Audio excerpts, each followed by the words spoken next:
Hello everyone. तो मैं बात करने वाले खेसारी लाल यादव जी और करिश्मा कक्कर का एक बहुत ही बेहतरीन सॉन्ग के बारे में, जिसका पोस्टर आ चुका है और फुल वीडियो सॉन्ग का रिलीज डेट भी आ चुका है।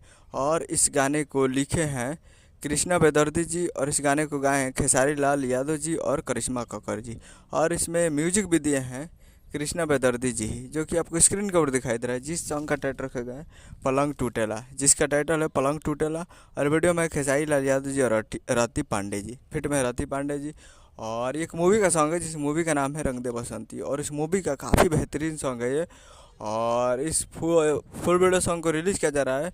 Full video song release on 20 जुलाई 2024 को सुबह 6:30 AM पे फुल वीडियो सॉन्ग को रिलीज़ किया जा रहा है। यानी 20 तारीख को सुबह 6:30 पे ये फुल वीडियो सॉन्ग को रिलीज़ किया जा रहा है। तो आप लोग तैयार रहिएगा। और ये काफ़ी बेहतरीन सॉन्ग है, तो बहुत ही ज़बरदस्त है और एक मूवी का सॉन्ग है, तो तगड़ा गाना है। और आप लोग पलंग सगवान सुने हैं, उसी टाइप का ये पलंग टूटेला गाना आ रहा है। तो आप लोग तैयार रहिएगा। एस आर के म्यूजिक भोजपुरी यूट्यूब चैनल पे 20 तारीख को सुबह 6:30 पे। उम्मीद कर रहा हूँ वीडियो चला चैनल को सब्सक्राइब करके बेल आइकन बजता कैसे कैसे लाल यादव जी का लेटेस्ट चलाते रहे। वीडियो चला वीडियो को लाइक कीजिए, चैनल को सब्सक्राइब कीजिए। मिलते हैं अगले वीडियो में, तब तक के लिए जय हिंद, जय भोजपुरी।